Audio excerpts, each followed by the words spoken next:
Right, this is a video on how to pretty much design a workout program or a training program. So it's pretty much strength and hypertrophy. So all the weight training, you're going to be doing the resistance training in your program. I don't want you to think about cardio as of yet, but this is pretty much phase one of how to design your own training program, or at least how I start thinking about designing a program for a client that would walk through the door for the first time, or an online client. And this is pretty much the base of some of my online plans.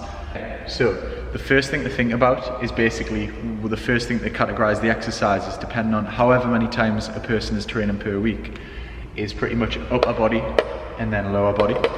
Okay, lower body's dead easy at the start. You pretty much got two categories to categorize your lower body in, and that is quad dominant exercises and hamstring dominant exercises. So pretty much front and back. Movement planes for upper body are a little bit more complicated because you've got push movements and pull movements, okay, which sounds dead simple. So pushing away from the body, whether it's forward or upright, and then the same with your pulls. So push and pull for upper body. Then you've got a subcategory here. So pretty much what I do is, your sessions could be within push, you have vertical push movements and you have horizontal push movements. So these are two subcategories of this push line above. And it's the same for pull movements. So pull movements here are pretty much split up into a subcategory of vertical pulling and horizontal pulling. If you're designing your own training program, or you were wondering how I designed mine for online coaching, this is pretty much the basis of, if someone's training 4 times per week, there might be 2 upper body days and 2 lower body days. Then out of the upper body days, 1 might be push based, 1 might be pull based. And then out of the lower body days, 1 might be quad based and 1 might be hamstring based. So you could think of these of 4 days on rotation. We might mix some of these planes of motions in together. So you might have a day where you do quad and hamstring exercises together, and there might be a day where you mix a different pushing and pulling movements together as well. But this all depends on how many times the client is training per day and per week, and how many times you're planning on training per week. But pretty much, if you're going to write your own program, start with this upper body, lower body, then work your way through the planes of motion here, and then start splitting up your upper body movements. Okay, so that is phase one. Right, I'm going to try not to batter your head too much, but this is phase two. Next thing you've got to think about is compounds and isolations.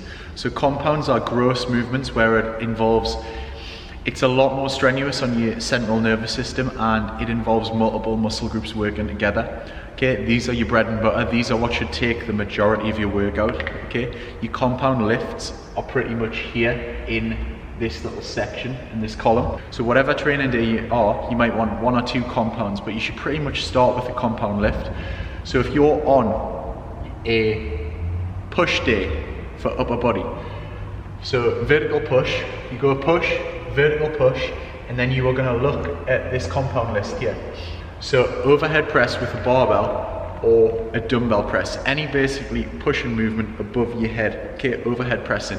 So these are going to be your compound lifts, and this is going to be like overhead presses, dumbbell presses, but that is going to be your main mover for vertical pushing, okay? Horizontal pushing, you've got stuff like your barbell bench press, your dumbbell bench press, okay? So your compound movements, which are pretty much going to be very chest dominant, that one. Okay, so you can start seeing how the muscle groups are getting split up, but more in planes of movements rather than set chest day, back day, shoulder day. So you can start mixing them in rather than just getting the latest workout on Flex magazine or Muscle Fitness or something like that. This is how you should be structuring. Okay, so vertical push, horizontal push, you've then got vertical pulling movements. So your compounds would be pull-ups and chin-ups, okay? Or if you can't do those, you start doing pull-up progressions, which is like negatives and assisted pull-ups. Okay, horizontal pulling would be a bent over barbell row. So any movement where you are pulling in a horizontal plane.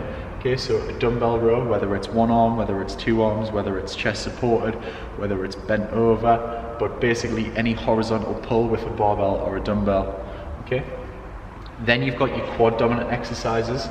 And your compound lifts for your quad dominant exercises are going to be stuff like a back squat, a front squat, and a lunge. any sort of lunge variation, but these could be classed as a compound movement, okay? Hamstring compounds are going to be any form of deadlift. So you've got like a conventional deadlift, a sumo deadlift, or a Romanian deadlift, okay? One of those is going to be your compounds for your hamstring movements. So basically, they're your compound lifts. Any big movement where it takes a lot of energy, it's heavy on your central nervous system, and there's a lot of different, there's more than one joint moving at a time, or there's more than one muscle group working at a time, okay? They are compound lifts. They are what you should be starting your workout with. They should take the majority of your workout, and they are pretty much your bread and butter for getting stronger and burning a hell of a lot more calories, okay? The next thing to structure your workout is isolation movements. So isolation movements aren't as strenuous on your system as compounds. These should be towards the back end of your workout, okay? And these are movements where it's pretty much only one muscle group that's working most of the time. So these exercises, your push isolation movements, could be stuff like cable flies, cable chest flies, lateral raises with dumbbells, or a machine lateral raise if you've got one, tricep extensions, but these are isolations or accessory work, okay? You're isolating one muscle group and you're trying to target and isolate that sole muscle group at that one time, okay? So pull isolations could be stuff like face pulls, could be bicep curls, could be lat pullovers, okay? Then for your quad dominant isolation movements, so we're basically looking on the top, compounds isolation, you've got leg extension, you've got leg press, then you've got your hamstring isolation movements.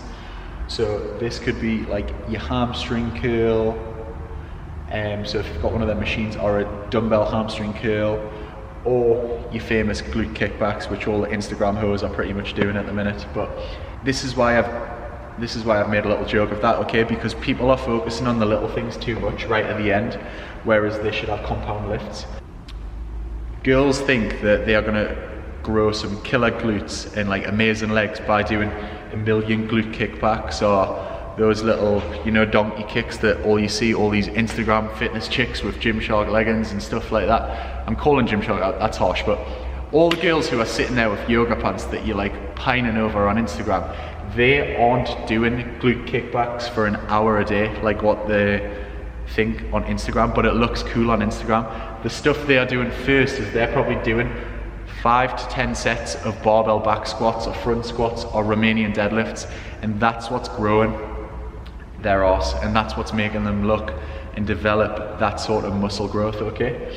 They're not sitting there and doing isolation movements for this full structure of the workout. They've got a stable workout routine like this, okay? So this is pretty much phase 2 of working out your program, and this is how I pretty much work out new clients, whether they be online, whether they be in person. This is how I structure workouts, okay? So depending on how I've got to mix that because of how frequently they want to train, this is what I'll run through. So phase 1, you've got, is it an upper body movement? Is it a lower body movement? Phase 2, is it an upper body push and a pull-on movement? Is it a lower body quad or hamstring movement? Then you go into planes of motion with the upper body movements. Then you look at, right, what compounds can I implement in the training program? Compounds, compounds, compounds. Can't say that enough, okay? The big movements, okay? So compound movements, get the compound movements in, and then use isolations to finish off a muscle group to assist a weak muscle group or something similar, or to just get a little bit of a pump at the end. But that is pretty much how your workout routine should be displayed. And if you're following a workout routine that doesn't really have all of this in and isn't covering all grounds, you should probably change it, because for every push movement you do with your upper body, you should have the same amount of pulling, and with every pull movement you do, you should have the same amount of push movements. Okay, it's the same with quad and hamstring movements. If you have solely quad dominant exercises, you need to add some hamstring exercises in, because you're just going to get imbalances. You see a lot of lads who are only doing push movements because they want to work the chest, they want to work the shoulders, but they start hunching over and getting an arched back, and that's because they haven't got any pull-in movements, okay? So, quick video, hope that made sense, but that is pretty much how to develop a training program. And if not, you can hit me up and just email me in the description box, or message me on Instagram, and I'll give you a little bit more help with that. Okay, thanks.